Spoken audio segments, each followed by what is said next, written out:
Drusilla woke up in silk sheets that probably cost more than her first car, disoriented for a moment before the events of last night crashed back. The knife, the attack, Johan's penthouse, his confession. Maybe I'm not as dead inside as I thought I was. She groaned and buried her face in the pillow. What was she doing? This man was dangerous in every possible way. To her career, her reputation, her heart. She should have left last night, security concerns be damned. Her phone buzzed. A text from her best friend back home. Nality. Bestie. Just saw your Insta story from Eclipse. That club is insane. Are you living your best life or what? If only Nality knew. Drusilla typed back. Living something. Not sure what yet.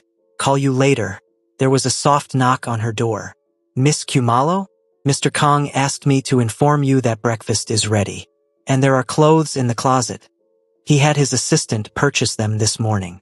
Drusilla sat up. He bought me clothes? Yes, ma'am. Multiple options. He wasn't sure of your style. This man was unbelievable. Drusilla showered quickly in the palatial bathroom. Heated floors, a rainfall shower that felt like actual rain.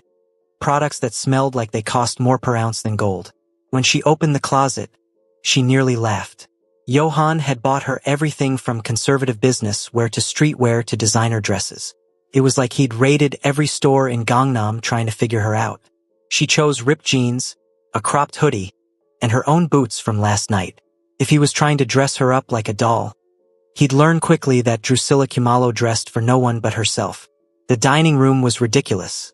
A table that could seat 20, but only 2 place settings at one end. Johan was already there, reading a newspaper in a burgundy velvet smoking jacket over a black shirt. He looked like he'd stepped out of a 1940s film noir. Good morning, he said, setting down the paper. His eyes swept over her outfit, and she caught the flicker of approval. The clothes weren't suitable? They were fine. These are more me. She sat down, eyeing the spread of food. Korean breakfast, rice, soup, banchan alongside Western options and, surprisingly, a pot of rooibos tea. You drink rooibos in the morning, Johan said, catching her surprise. I remembered from your interview with Soul Style magazine, the one where you talked about missing home. You read that article? I read everything about you. He said it matter-of-factly, like it wasn't completely insane. I wanted to understand who I was hiring. That article was published a month before I arrived in Korea. His smile was slight but devastating. I know. I've been tracking your career for 6 months. When Eclipse needed a new resident DJ, you were the only name I considered. Drusilla set down her chopsticks carefully. So this whole thing, me getting hired, the contract, everything was planned? Business is always planned, Drusilla. But this, he gestured between them. This was not planned. This was unexpected. I don't like being manipulated. I'm not manipulating you. I'm being honest, which is something I rarely do. He poured himself coffee with steady hands. I brought you to Seoul because you're the best. What happened after, what's happening now, that's real. Probably the most real thing in my life. Before Drusilla could respond, Johan's phone rang. He glanced at it, his expression darkening. Excuse me, I need to take this. He stepped away, speaking rapid Korean. Drusilla couldn't understand most of it, but she caught enough to know it wasn't good news. When he returned, his face was back to that controlled mask. The man from last night talked before he died. Drusilla's stomach dropped. You killed him? No. My men questioned him. Heart attack, apparently. Stress. Johan's tone made it clear he didn't believe that any more than she did. He was hired by a rival. Someone who wants to hurt me by targeting what I care about. I've been here for 3 months, Johan. We barely know each other. How would anyone think? Because I've been obvious. He sat back down, and for the first time he looked frustrated. I've tripled your pay. I've been to every single one of your sets. I haven't been seen with another woman since you arrived. In my world, that's the equivalent of taking out a billboard. So what? Now I'm a target because you decided to develop feelings? Yes. His bluntness was almost refreshing. Which is why you need proper security. And why you should consider going back to South Africa until this is resolved. Absolutely not. Drusilla's voice was firm. I don't run from threats. And I'm not giving up my career because some criminal has a problem with you. Criminals, plural. I have many enemies. Then maybe you should have thought about that before you started sending me flowers and staring at me like I'm the last woman on earth. Johan's laugh was unexpected. Genuine, surprised. A little rusty like he didn't do it often. You're fearless. Do you know how rare that is? I'm not fearless. I'm just tired of men thinking they can dictate my life. She stood up. Here's what's going to happen. I'm going back to my apartment. I'm going to continue doing my job. And you're going to assign me reasonable security, not a whole army, just enough to be safe. And we're going to figure out what this is between us slowly, like normal people, not like some dramatic K-drama. We're not normal people, Drusilla. Then we'll be the abnormal people who take things slow. She grabbed her bag. Thank you for keeping me safe last night. But I'm not a prisoner, and I'm not going to live in fear. She was halfway to the door when his voice stopped her. Have dinner with me. What? Dinner. Tonight. Not business. Not security. Just dinner. Let me take you somewhere. He stood up, and there was something almost vulnerable in his posture. You said we should figure this out slowly. Dinner is slow. Dinner is normal. There's nothing normal about any of this. Then let's pretend. Just for one night. He walked closer, but kept his distance, respectful, careful. I want to know you, Drusilla. Not DJ Drusilla. Not philanthropist Drusilla. Just you. The woman who drinks rooibos tea and misses home and looks at me like I'm not a monster. I don't think you're a monster. Then what do you think I am? She considered that carefully. I think you're a man who's built so many walls that you've forgotten what it's like to have someone climb over them. And I think you're scared that if I do, I won't like what I find. The silence stretched between them, loaded with everything unsaid. Finally, Johan nodded. 7 o'clock. I'll pick you up. Wear something comfortable. We're not going anywhere fancy. You? Not fancy? I don't believe it. His smile was slow, transforming his features. You might be surprised by what you don't know about me, Drusilla Kumalo. After she left, Johan stood at the window, watching her get into the car he'd arranged. His phone rang again, his second in command. Min-jae. The situation is worse than we thought, Min-jae said. Park Sung-ho is behind it. He wants a clips, and he thinks taking out your DJ will destabilize your operations. Then Park Sung-ho has made a fatal miscalculation. Johan's voice was ice. Double security on Drusilla. Triple it. And send Park a message. If he touches her, if he even breathes in her direction, I'll dismantle his entire organization piece by piece. Boss, getting involved with her like this, it's dangerous. It makes you vulnerable. I know. Johan hung up, his reflection staring back at him. From the window, for the first time in decades, he felt something other than emptiness. Fear, yes, but also anticipation. Hope, vulnerability. He was learning wasn't always weakness. Sometimes it was the bravest thing a man could do. That evening, Johan arrived at Drusilla's apartment building exactly at 7. He wasn't in one of his usual custom suits. Instead, he wore dark jeans, a cashmere sweater, and a leather jacket that somehow made him look both more approachable and more dangerous. Drusilla had chosen a midi dress with sneakers, her compromise between effort and comfort. When she opened the door, the look on his face made her heart skip. You're beautiful, he said simply. You're not what I expected. Good. Neither are you. He offered his arm. Ready. The car wasn't his usual black luxury sedan. It was a vintage motorcycle, a pristine Harley-Davidson that gleamed under the streetlights. You ride. Drusilla couldn't hide her surprise. I do a lot of things people don't expect. He handed her a helmet. Trust me. It was a loaded question and they both knew it. Drusilla took the helmet.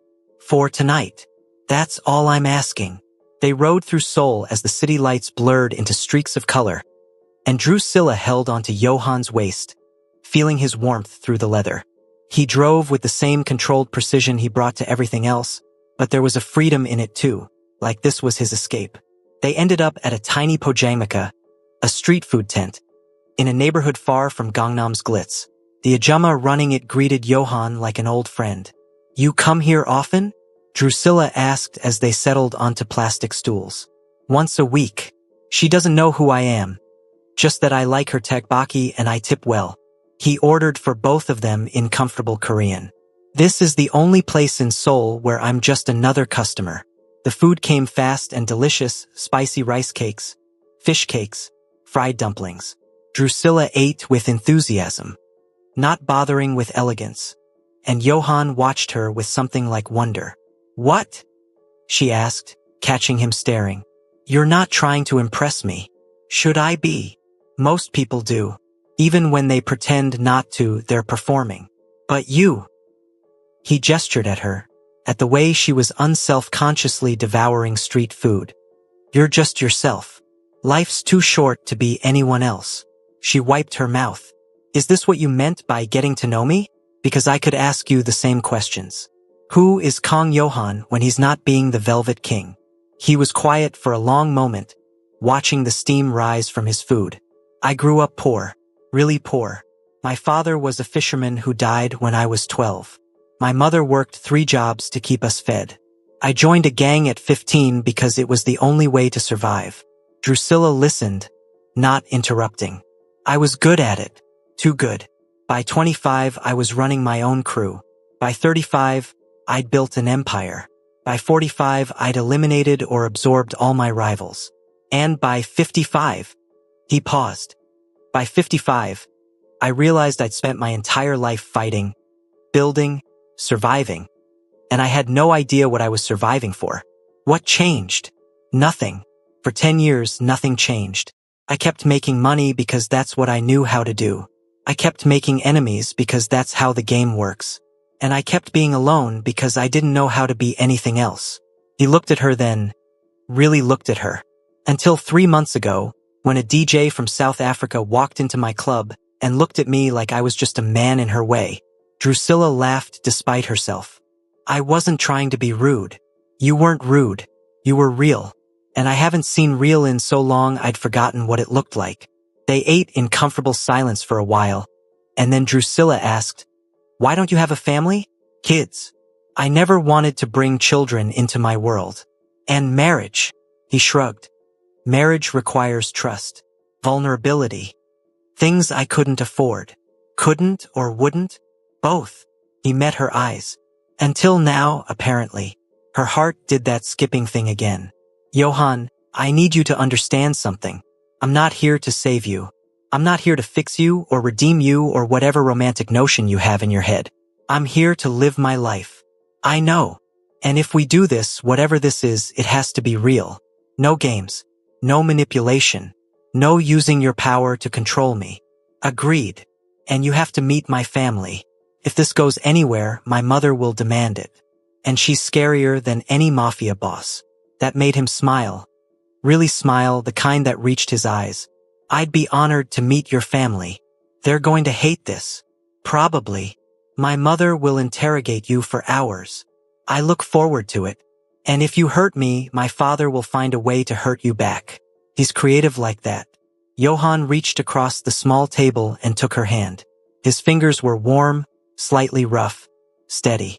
Drusilla, I've done terrible things. I've hurt people. I've made choices I can't undo. But I swear to you, on everything I've built, everything I am, I will never intentionally hurt you. You're the first good thing to happen to me in decades. I'm not fool enough to destroy that. She wanted to pull away. The smart thing would be to pull away. But instead, she squeezed his hand back. Then let's take this one day at a time. No promises. No expectations. Just see what happens.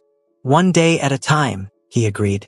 They stayed at that street food tent for hours, talking about everything and nothing. Her childhood in Soweto, his memories of his mother, her love of music, his unexpected passion for old films.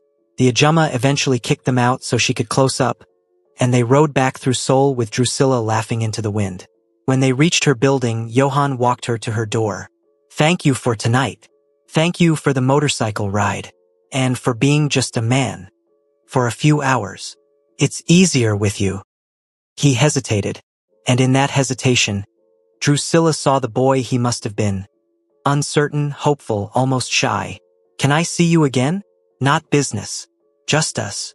Yes. She surprised herself with how much she meant it. But next time, I choose the place. Deal. He started to leave, then turned back. Drusilla? Yeah. You were wrong earlier. I'm not scared of what you'll find when you climb over my walls. He stepped closer, close enough that she could smell his cologne, feel his warmth. I'm scared you'll climb over them and decide I'm worth staying for, because then I'll have something to lose. And that's more terrifying than any enemy I've ever faced. Before she could respond, he was gone, and Drusilla was left standing in her doorway, her heart racing, wondering what she'd just gotten herself into. Inside her apartment, she called Nality.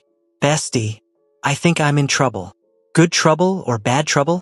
Drusilla thought about Johan's smile, his vulnerability, the way he looked at her like she was something precious. I have no idea, but I think I'm going to find out. 3 weeks later, Drusilla was living in what could only be described as a beautiful contradiction. By night, she was Seoul's hottest DJ, commanding Eclipse's stage while Johan watched from his usual spot with possessive pride. By day, she was navigating the strangest courtship of her life. Johan didn't date like normal people. He showed up at her apartment at random times with street food from different neighborhoods. He sent her playlists of old Korean songs with notes explaining why each one mattered. He took her to a private animal sanctuary outside Seoul where they fed deer, and he admitted he'd been funding the place anonymously for years. I like things that are free, he'd said, watching the deer bound away. Everything in my world has a price. But these animals, they just exist. No agenda. Is that why you like me? Drusilla had teased. Because I don't have an agenda? I like you because you have your own agenda that has nothing to do with me. It's refreshing. But the danger was always there, lurking beneath the surface. Security followed her everywhere now, discreet but constant. Twice, suspicious men had been stopped trying to enter Eclipse, and Johan's rivals were clearly watching, waiting for an opening. Still, Drusilla refused to live in fear. She expanded her foundation's work, using her increased salary to sponsor more children. She collaborated with Korean DJs, building bridges between the local scene and her South African roots. And slowly, carefully, she let Johan into her life. The morning everything changed started ordinarily enough. Drusilla was at a cafe editing a mix when her phone rang. Her mother's face filled the screen. Mama, it's 3 a.m. there. What's wrong? Grace's face was tight with worry. Drusilla, we need to talk. Your father and I have been seeing articles online about you and some Korean man, a club owner. Drusilla's stomach dropped. What articles? Don't play dumb with me, child. There are photos everywhere. You on a motorcycle with him. You holding hands at some street market. The articles say he's dangerous, Drusilla. That he's involved in organized crime. Mama, it's complicated. No, it's not complicated. You're involved with a gangster. A man old enough to be your grandfather. Grace's voice cracked. What are you thinking? We didn't raise you to be some criminal's plaything. I'm not anyone's plaything. Drusilla's voice rose, drawing stares from other cafe patrons. She grabbed her things and stepped outside. Johan is... Yes, he's complicated. And yes, he's older. But he's also kind and generous. And he treats me with more respect than men my own age ever have. Kind? Generous? Drusilla. He kills people for a living. You don't know that. Don't I? The articles list his alleged crimes. Money laundering. Extortion. They say people who cross him disappear. Grace was crying now. My baby. My beautiful girl. What has he done to you? He hasn't done anything to me, Mama. He sees me. Really sees me. Not DJ Drusilla. Not some trophy to show off. Just me. And when you're arrested as an accessory to his crimes. When his enemies come after you. When you wake up one day and realize you've thrown away your future for a man who will be dead or in prison before you're 30. Grace took a shaky breath. Come home, Drusilla. Come home now before it's too late. I can't do that, Mama. Then you're choosing him over your family. The words hung in the air like a slap. Mama, please don't make me choose. I'm not making you choose. You already have. The call ended. Drusilla stood on the sole street, tears streaming down her face, as the reality of her situation crashed over her. Her mother was right about one thing: this wasn't sustainable. Eventually, Johan's world would swallow her whole, or her family would disown her, or both. Her phone buzzed. On. Dinner at my place tonight? My chef is making something special. She stared at the message, her thumb hovering over the reply. Then another text came through, this one from an unknown number. Tell your boyfriend that Park Sung-ho sends his regards. Check the news. With shaking hands, Drusilla pulled up Korean news sites. The top story made her blood run cold. Eclipse Club fire. Arson suspected. No casualties but extensive damage. Eclipse. Her sanctuary. Her stage. Gone. She called Johan immediately. He answered on the first ring. You saw. Is it really gone? The main floor is destroyed. The equipment, the sound system, everything. His voice was controlled, but she could hear the fury underneath. Park is sending a message. He wants me to know he can hurt what I care about. Johan, this is insane. We have to stop this. We. His tone sharpened. There is no we in this, Drusilla. This is my war, not yours. It became mine when he burned down the place I work, when he tried to stab me, when... She broke off, too angry to continue. Meet me at my penthouse. We need to talk. Johan's penthouse felt different now. Not like a sanctuary, but like a war room. Maps were spread across the dining table. His men were everywhere, speaking in rapid Korean. Johan stood in the center of it all, directing operations with cold precision. When Drusilla entered, the room fell silent. Johan dismissed everyone with a curt nod. Once they were alone, he poured 2 drinks and handed her one. I'm rebuilding Eclipse. Better security, better everything. You'll have a job as soon as... I don't want a job. Drusilla set down the untouched drink. I want out. Johan froze. What? It's not working. My mother knows. The whole world knows. And now your enemies are burning down buildings because of me. She forced herself to meet his eyes. I came to Seoul for my career, not to be collateral damage in a gang war. You're not collateral damage. You're... What, Johan? What am I? Your girlfriend? Your weakness? Your liability? She laughed bitterly. My mother thinks. I've thrown away my future for you. And maybe she's right. What kind of future is this? Constantly looking over my shoulder, watching people die, waiting for the next attack. Johan's expression shuddered. So you're leaving? I don't know. I just know I can't keep doing this. I can't be the reason you're vulnerable. And I can't lose my family over a man I've known for 2 months. 2 months and 3 weeks. His voice was quiet, and I felt more alive in that time than I did in the previous 65 years. That's not fair. Nothing about this is fair, Drusilla. His control finally cracked. Do you think I wanted this? Do you think I planned to fall in love with a woman 40 years younger than me? To care about someone so much that the thought of them getting hurt makes me want to burn the world down.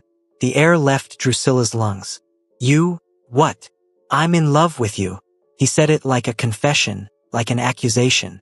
I've been in love with you since you stood in my club and told me you didn't see anything because you were there for business. Since you wore your own clothes instead of the ones I bought. Since you ate street food like it was a 5-star meal and made me remember what it feels like to be human. Johan, I know it's impossible. I know I'm too old, too dangerous, too broken. I know your family hates me and your mother is right to want you away from me. But loving you is the only good thing I've done in decades, and I won't apologize for it. Drusilla felt tears streaming down her face. You can't just say that and expect it to fix everything. I'm not trying to fix everything. I'm trying to be honest with you, the way you've always been honest with me. He stepped closer, careful, like she might bolt. If you want to leave, I won't stop you. I'll make sure you're safe, that your contract is honored, that you never have to worry about Park or anyone else. But don't leave because you think you're bad for me, Drusilla. You're the best thing that's ever happened to me. And what about what's best for me? Her voice broke. I love my career, Johan. I love helping kids back home. I love my family. And I'm starting to... She stopped herself. Starting to what? Starting to love you too. You impossible man. And that terrifies me because loving you means accepting all of this. The violence, the danger, the enemies, the age gap that makes people stare, the mother who won't speak to me, the whole impossible situation. She wiped her eyes furiously. How is that supposed to work? Johan's smile was sad, understanding. I don't know, but I know that since you walked into my life, I've donated millions to charities. I've reduced my involvement in the violent side of my businesses. I've started thinking about legacy instead of revenge. You make me want to be better, Drusilla. Not perfect, I'll never be that. But better. That's a lot of pressure to put on one person. Then don't carry it alone. Let me carry some of yours. He took her hands gently. Your foundation in Soweto, let me help fund it properly. Your mother's disapproval, let me earn her trust. Your career, I'll build you the best stage in Asia once Eclipse is rebuilt. And the danger, his expression hardened. Park Sung-ho made a mistake. He'll pay for it. And then there will be one less enemy to worry about. You can't just kill your way out of every problem. Watch me. Despite everything, Drusilla laughed. A slightly hysterical sound. This is crazy. We're crazy. Completely. He pulled her closer, resting his forehead against hers. But I'd rather be crazy with you than sane without you. They stood like that for a long moment, just breathing together. Finally, Drusilla pulled back. I need time. Time to think, to talk to my family, to figure out if I can really do this.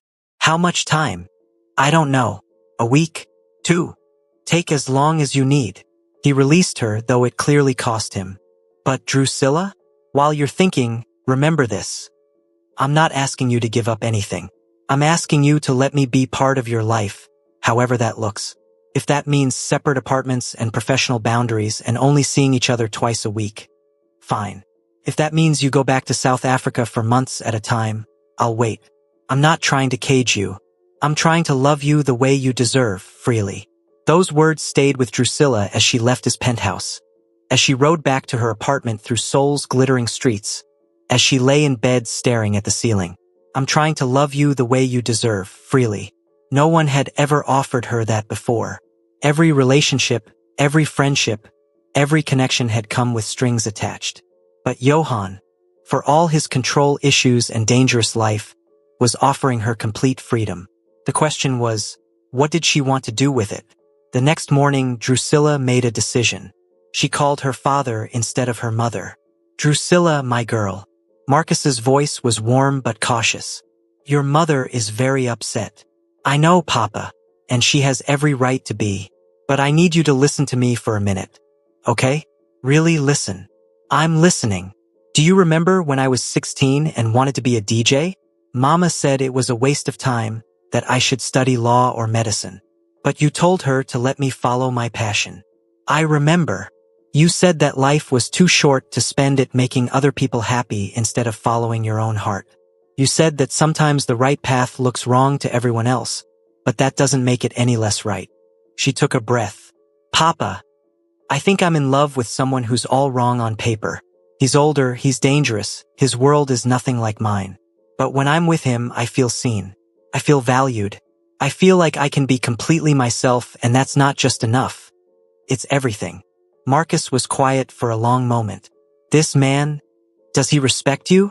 More than anyone ever has. Does he try to control you? He tries. Then I call him on it and he backs off. He's learning.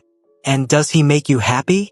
Drusilla thought about Johan's smile, the way he listened to her music like it was sacred, how he'd memorized her favorite foods and remembered her foundation kids' names.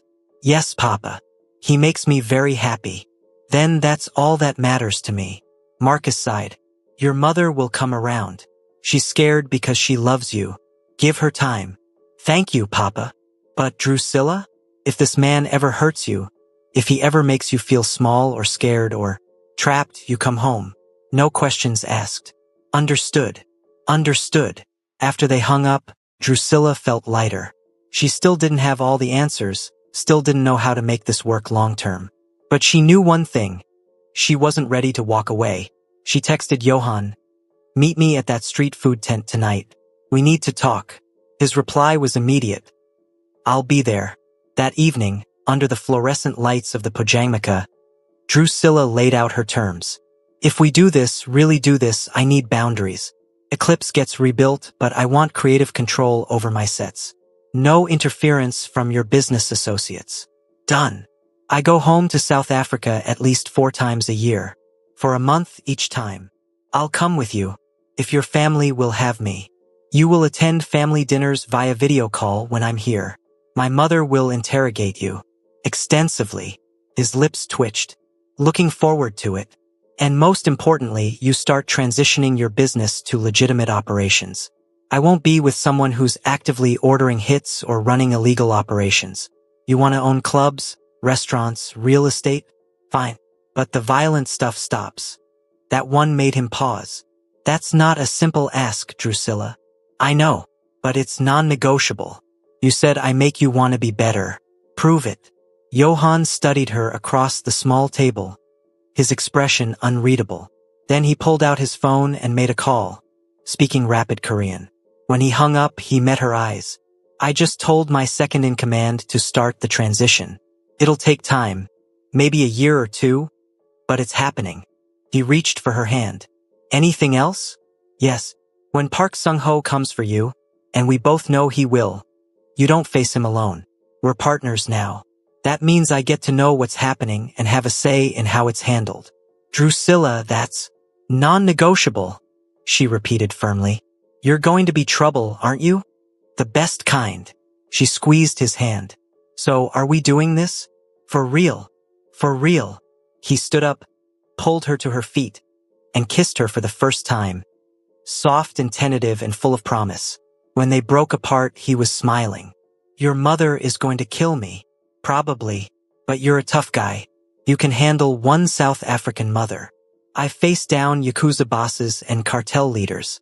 But somehow, I think Grace Kumalo might be my greatest challenge yet. Drusilla laughed, feeling hope bloom in her chest. This was crazy. This was impossible. This was everything she'd never planned for. But maybe, just maybe, it was exactly what she needed. Hello besties, are you all enjoying the story? Episode 2 drops soon. Kindly like, subscribe and share.